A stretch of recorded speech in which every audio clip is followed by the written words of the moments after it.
you're a home buyer, somebody or a young person looking to buy a home, you need a bit of a reset. There is a possibility on the other side of this that inflation could actually be quite Welcome low. back to Real Estate Mindset. Today's video is going to be absolutely bonkers. Now, we're going to talk about the American credit card debt crisis. And basically, guys, here's the bottom line. I'm also going to show you just how bad it actually is to have credit card debts by going over a payment calculator. And then we're also going to talk about the fact that most GDP, okay, so most of GDP, roughly a little bit less than 70% of GDP is from consumer spending habits. And not only that, remember this, a little less than 70% of Americans are living paycheck to paycheck. So the people that are struggling the most and are spending the worst are the ones that are propping up the economy. If people would just stop being a slave to debt, things would get a lot better. But that's not how the economy is ran. However, that's how my household is ran. But remember, you guys, I'm not a financial advisor, even though my bio is as someone that grew up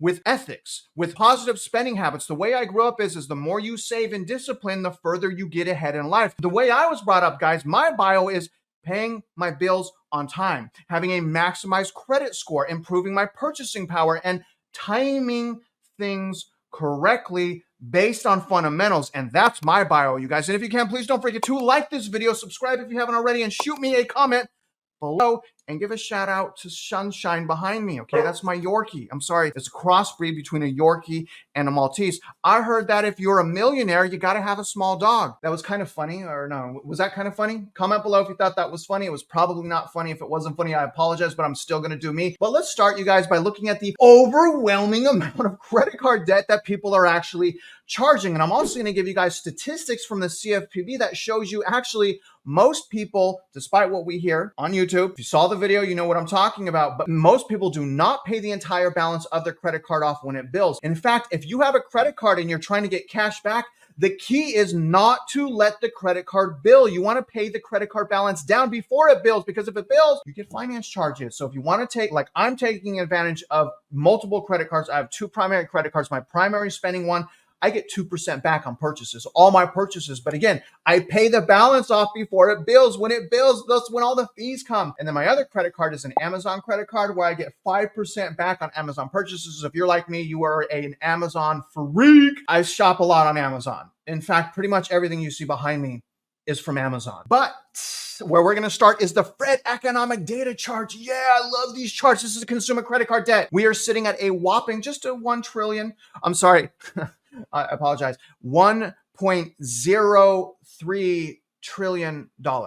Okay, so $1.034 trillion in credit card debt. But what's so alarming, guys, let's just look at the year-over-year stats. So let me go to December of 2021 right here. So December 8th of 2021, $801 billion. Fast forward to today, you guys, that's an increase in just 2 years of $232 billion in just 2 years. That represents an increase of 30% in just 2 years. So 30% of the total credit card balances were charged in the last 2 years. And again, I understand a lot of people pay the balance off, but they're doing it wrong if they're letting it bill first, okay? And again, most people are not paying their balances off. I'll show you when I get to the CFPB, okay? So again, 2 years ago, we were at 801, we're at over $1 trillion. Again, that's almost a 30% increase from 2 years ago. Now, when we fast forward to December 7th of 2022, we were sitting at 935 billion. So that is an increase of roughly 100 billion. Okay, so 1 year, 100 billion, which represents 10.6%. So, oh, great, people are spending less credit card debt, right? Only $100 billion in 1 year. You guys understand I'm being facetious, right? Credit card debt is literally the worst possible debt that's legal. I'm not talking mob debt. It's the worst possible debt you can be in as a consumer. Credit card debt is absolutely despicable. Now let's go into the CFPB report that is going to tell us just how many people are actually paying down their credit cards after it bills. And I'm just going to go to page 31. This is going to be linked to my description if you guys want to read the entire report. If you really want to know what's going on with consumers, I suggest you do. It's pretty eye-opening, but just talking about credit card availability and use. Credit cards are the most commonly available form of credit, okay? We really want to go over the second and third paragraph, so that's all I'm going to read. Over half of consumers with credit card did not I repeat, did not pay their full balance the month prior to the survey, and so are revolving debt from month to month. The share of revolving increased from 47% in 2022 to 52.5% in 2023. So you see,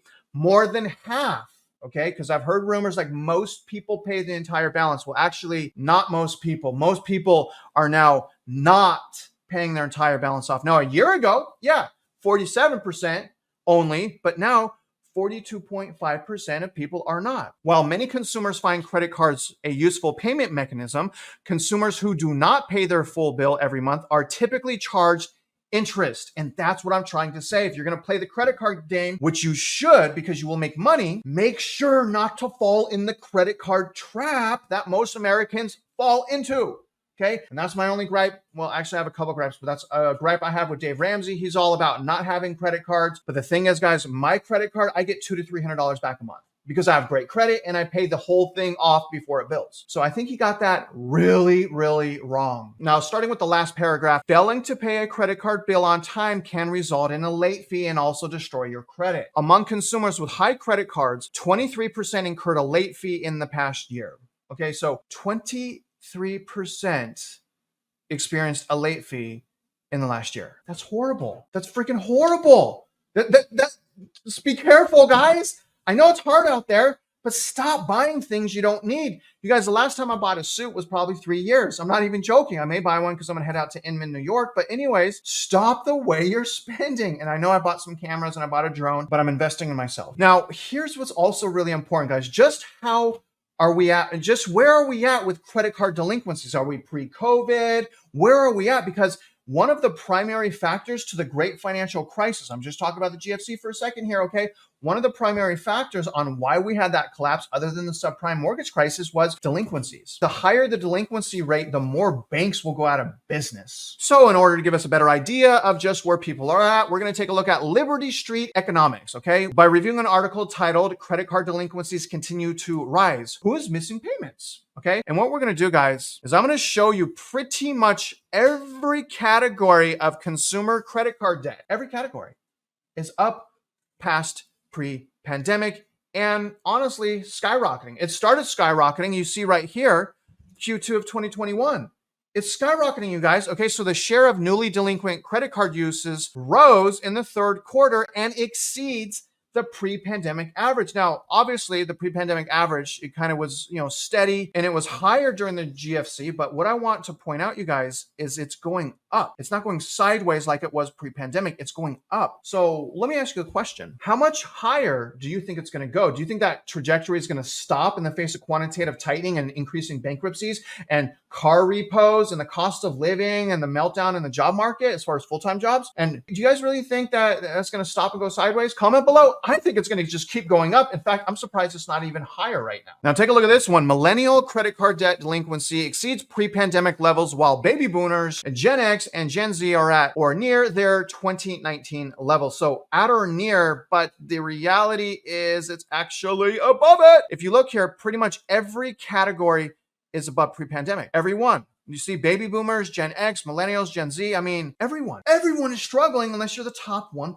Here's another data set. Delinquency rates are rising fastest for lower income areas, but each income area has rates at or above their 2019 levels. So the highest income is even up, guys. So this means, again, lower class, middle class. Is there even a middle class anymore? I don't even think there is. But anyways, lower class, middle class, and upper class, all delinquencies rising, especially low income. I mean, low income is what? 3.4 right now, 3.4% delinquency. That is rough, you guys.